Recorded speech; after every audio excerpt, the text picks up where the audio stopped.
메시지 성경 빠른 통독. 오늘 말씀은 빌레몬서 서론에서 히브리서 개요까지입니다.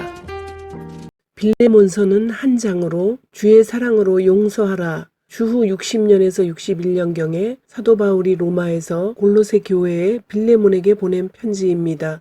1장이지만 세 부분으로 나눌 수 있는데 1절부터 7절까지는 빌레몬의 사랑과 믿음을 칭찬함, 8절부터 16절까지는 사랑받을 형제 오네시모를 위한 간청, 17절부터 25절까지는 바울의 약속과 빌레몬의 순종. 빌레몬서 서론. 하나님께 반응하는 우리의 모든 행동은 가정과 이웃과 친구와 공동체에 영향을 미친다. 하나님을 믿는 믿음은 우리의 언어를 변화시킨다. 하나님을 사랑하면 일상의 관계도 영향을 받는다.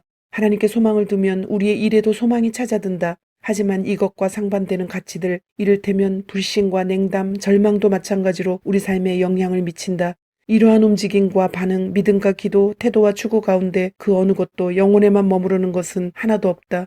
그것들은 현실에서 역사를 만들기도 하고 뒤엎기도 한다. 만일 그렇지 않다면 기껏해야 환상이거나 최악의 경우 위선이라는 혐의를 벗지 못할 것이다. 그리스도인들은 언제나 예수의 역사성을 주장해왔다. 그분이 실제로 이 땅에서 태어나셨고 그분이 죽으신 날짜를 추정할 수 있으며 그분의 부활을 증거하는 증인들이 있고 그분이 다니셨던 마을도 지도에서 찾을 수 있다. 예수를 따르는 이들에게도 유사한 역사성이 나타난다. 그들이 예수께서 말씀하시고 행하신 모든 것, 곧 일정한 시간과 공간 속에서 일어난 하나님의 인격적 계시를 받아들일 때 그 모든 것이 각 나라의 역사는 물론이고 세계사 속으로 침투해 들어가 역사한다. 바울은 그의 편지에서 오네시모의 주인이자 동료 그리스도인인 빌레몬에게 도망쳤던 종 오네시모를 돌려받는 것에 그치지 말고 맞아주라고 부탁한다. 그대에게 이 편지를 직접 전하는 오네시모가 바로 그 아들입니다. 그가 전에는 그대에게 무익한 사람이었으나 이제는 그대와 나에게 유익한 사람이 되었습니다. 나는 그를 그대에게 돌려보내려고 합니다. 그렇게 하려니 마치 내 오른팔을 잘라내는 것만 같습니다. 그러므로 그대가 여전히 나를 믿음의 동지로 여긴다면 나를 맞이하듯이 그를 맞아 주십시오. 10절, 12절, 17절. 빌레몬과 오네시모는 예수를 믿는 믿음이 자신들을 급진적인 사회 변혁으로 이끈다고는 전혀 생각하지 못했다. 그러나 두 사람이 이 편지를 통해 맺어지면서 그 일이 이루어졌다. 그리고 그러한 일은 지금도 계속되고 있다. 빌레몬서 개요. 주의 사랑으로 용서하라. 헬라어 성경은 프로스 필레모나라고 하며 빌레몬에게라는 의미이다. 빌레몬서의 특징. 빌레몬서는 바울이 오네시모의 구명을 위해 골로새의 빌레몬에게 보낸 편지이다. 바울의 서신서 중에서 가장 짧은 편지인 빌레몬서의 헬라어 본문은 334개의 단어로 이루어져 있다. 그러나 이 짧은 편지 안에 담긴 한 사람을 향한 긍휼과 용서의 메시지는 그 크기를 헤아릴 수 없을 만큼 위대하다. 기록자. 빌레몬서의 기록자는 바울이며 그가 기록자라는 말이 본 서신에 3번이나 언급되어 있다. 그리고 1절에서 바울은 디모데를 편지의 송신자로 함께 언급하여 디모데가 빌레몬과 친분이 있음을 암시한다. 빌레몬서의 전달자는 두기고와 오네시모이다. 바울은 골로새 교회의 감독인 에바브라를 통해 교회의 위기 상황을 알게 되자 골로새서를 작성하여 두기고 편에 골로새 성도들에게 보낸다. 그때 오네시모의 선처를 부탁하는 편지인 빌레몬서도 동봉하여 오네시모와 함께 가게 한다. 수신자. 이 편지의 수신자인 빌레몬은 바울의 3차 전도 여정 기간 중 에베소의 두란노 소원에서 사역할 때 회심하였다. 빌레몬은 자신의 집을 예배 장소로 제공하였으며 그의 가족과 종들도 교회의 구성원이 되었다. 성도들을 향한 사랑이 넘쳤던 빌레몬은 골로새 교회의 지도자가 되었다. 전승에 의하면 빌레몬은 훗날 골로새 교회의 감독이 되었고 네로 황제의 박해 기간인 AD 64년에 돌에 맞아 순교하였다고 한다. 그의 가족으로는 아내 아비아와 골로새 교회의 지도자인 아들 아키뽀가 있었다. 기록 배경. 당시의 노예들은 사람으로 태어났지만 노예들의 생활은 비참할 정도로 가혹했다. 그들은 살아있는 도구, 즉 영혼 없는 두 발 가진 짐승에 불과했다. 주인들은 자신들의 노예를 재산처럼 마음대로 처분하고 심지어 죽일 수도 있었다. 그 당시에는 이것이 아무런 문제가 되지 않았다. 노예들은 로마 제국 내에서 노동력의 많은 부분을 담당했다. 노예들은 직업을 가질 수 있었고 자유민이 된 노예 중 일부는 자수성가하여 부자가 된 경우도 있었다. 그러나 이러한 사회적 이중성은 가정에 속한 노예들만의 특이한 경우였다. 당시 로마법에 따르면 주인에게서 도망친 노예는 붙잡히면 심한 고문을 당하거나 사지를 절단당하거나 십자가형에 처해질 수도 있었다. 이것은 전시효과를 노리는 것이기도 했지만 신분제도를 유지하는 방법이기도 했다. 다행히 운이 좋으면 이마에 라틴어로 도망자의 머리 글자인 F자의 낙인을 찍는 것으로 형이 그치기도 했다. 도망친 노예를 숨겨주는 사람은 손해배상을 해야 했다. 왜냐하면 주인에게 있어 도망친 노예로 인해 잃어버린 시간이 곧 잃어버린 돈이며 도둑맞은 재산이기 때문이었다. 또 다른 이유는 노예들이 도망치면서 주인의 돈을 가지고 갔을 수도 있었기 때문이다. 바로 이런 이유로 바울은 빌레몬이 오네시모에 대한 배상을 원할 수도 있다고 말하고 있다. 한편 도망친 노예를 변호할 수 있는 법적 근거가 되는 조항이 있었다. 이 조항은 노예가 도망쳤을지라도 다시 주인에게로 무사히 돌아갈 수 있도록 주인에게 돌아가기 전에 주인의 친구나 동료에게 가서 자신의 안전을 위해 그들의 도움을 요청할 수 있다고 규정했다. 바로 이러한 상황에서 바울은 오네시모의 변호인이 되어 주었다. 이러한 배경을 생각한다면 오네시모가 주인인 빌레몬에게 돌아갈 때 어떠한 각오를 했을지 짐작할 수 있다. 기록연대 빌레몬서는 골로새서와 같은 시기인 바울의 로마 가택 연금 기간에 기록되었다고 많은 학자들이 주장하고 있다. 기록 목적 바울은 먼저 골로새 교회의 지도자인 빌레몬의 믿음과 사랑을 칭찬한다. 바울은 로마의 셋집에 감금되어 있을 때 빌레몬에게 도망친 노예 청년 오네시모가 자신을 만나 회심한 것과 돌려보내게 된 경위를 설명한다. 바울은 빌레몬에게 오네시모를 용서하고 종이 아닌 사랑받는 형제로 받아들여 달라고 호소한다. 또한 오네시모가 끼친 재정적 손실을 자신이 갚겠다는 의견을 피력하고 있다. 마지막으로 추후 석방되어 골로새를 방문할 때 숙소를 마련해 줄 것과 자신을 위한 기도를 부탁하기 위해 빌레몬서를 기록하였다. 빌레몬서 그리스도를 위해 감옥에 갇힌 나 바울은 나의 형제 디모데와 함께 이곳에 있습니다. 나는 나의 좋은 벗이자 동료인 그대 빌레몬과 우리의 자매인 아피아와 참된 용사인 아키뽀 그리고 그대의 집에서 모이는 교회에 이 편지를 씁니다. 하나님께서 주시는 가장 좋은 것이 여러분에게 있기를 그리스도께서 주시는 복이 여러분에게 있기를 바랍니다.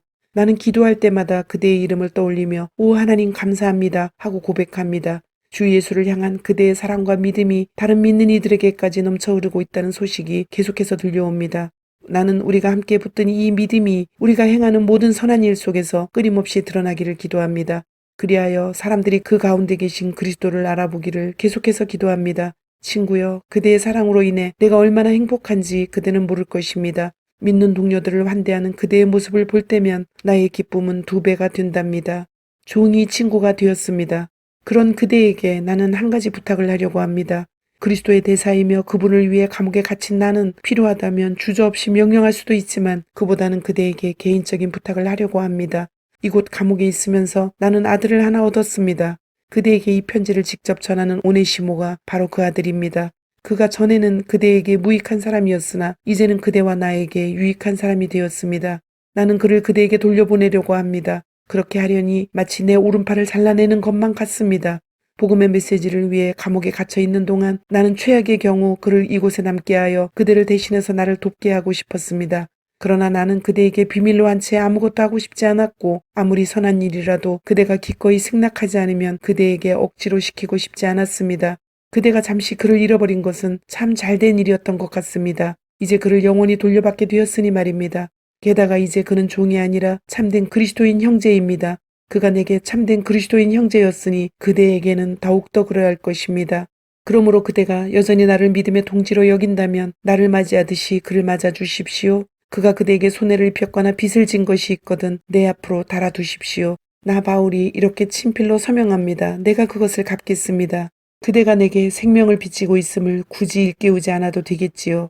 친구여, 나의 이 큰 부탁을 들어주기 바랍니다. 그대가 그를 맞아준다면 그것은 그리스도를 위한 일이며 내 마음에도 큰 기쁨이 될 것입니다. 나는 그대를 잘 아니 그대는 내 부탁을 들어줄 것입니다. 그대는 내가 이 편지에 쓴 것 이상으로 해줄 것입니다. 그리고 나를 위해 방을 하나 마련해 주십시오. 여러분의 기도로 내가 다시 여러분의 손님이 될 수 있기를 간절히 바랍니다. 그리스도를 위해 나와 함께 갇힌 에바브라가 안부를 전합니다. 나의 동력자인 마가와 아리스다고와 데마와 누가도 안부를 전합니다. 우리 주 그리스도께서 주시는 온갖 좋은 것이 여러분에게 있기를 바랍니다. 아멘. 히브리서는 13장으로 되어 있으며 하나님의 아들 예수 그리스도의 우월성, 주후 62년에서 66년에 기록되었는데 기록자와 기록 장소는 분명히 알 수 없습니다. 세 개의 큰 주제로 나눌 수 있는데 1장, 2장 하나님의 아들의 우월성, 3장에서 10장까지 그리스도의 사역의 완전성, 11장에서 13장까지 그리스도인의 믿음 생활의 권면.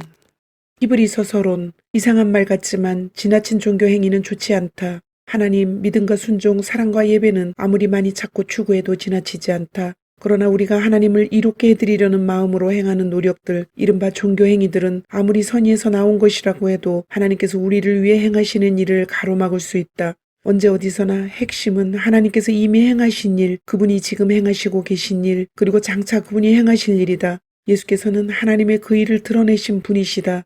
실제로 히브리서의 저자는 예수가 우리 믿음의 중심이라고 말한다. 3장 3절. 우리의 핵심 임무는 예수께서 드러내신 하나님의 일에 응답하고 순종하며 사는 것이다. 하나님의 일에서 우리의 역할은 믿음을 실천하는 것이다. 그러나 그 과정에서 우리는 종종 조급하게 자신을 드러내 보이려 하고 보잘것없는 생각으로 뭔가 좀 더 낫게 만들어 보려고 한다. 우리는 덧붙이고 보완하고 미화한다. 그러나 이런 행동은 예수의 순수함과 단순함을 선명하게 드러내기보다는 오히려 더 흐리게 할 뿐이다. 우리는 종교적으로 까다로운 사람이 되거나 안달복달하는 사람이 되고 만다. 우리는 길을 가로막는 장애물이 된다. 지금은 히브리 사람들에게 쓴 이 편지를 다시 읽고 기도하며 우리의 길을 점검할 때다. 이 편지는 지나치게 종교적인 그리스도인들, 곧 예수에다 이러저러한 것을 덧붙이는 그리스도인들을 위해 쓴 편지다. 이 편지에 묘사된 그들은 예수와 천사를 연결하고 예수와 모세를 연결하고 예수와 제사장을 연결한다. 오늘날로 말하면 예수와 정치를 연결하고 예수와 교육을 연결하고 예수와 부처를 연결하는 사람들일 것이다. 이 편지는 그렇게 덧붙여진 것들을 전부 제거해버린다. 저자는 우리에게 그분에 관한 최신 이론에 이끌려 그분을 떠나는 일이 없게 하십시오. 그리스도의 은혜만이 우리의 삶을 떠받치는 유일하고 충분한 기초입니다. 그리스도의 이름을 붙인 온갖 상품은 별 도움이 되지 않습니다. 라고 말한다. 13장 9절. 그러면서 오직 예수만 바라보십시오. 그분은 우리가 참여한 이 경주를 시작하고 완주하신 분이십니다. 라고 권면한다. 12장 2절. 그 결과 예수 안에서 하나님의 행하신 일이 다시 명료하고 또렷하게 드러난다. 그때 우리는 다시 한번 믿음을 실천할 자유를 얻는다. 믿음을 실천할 때에야 비로소 우리는 그 길을 가로막는 자가 아니라 그 길을 걷는 자가 된다. 히브리서 개요. 하나님의 아들 예수 그리스도의 우월성.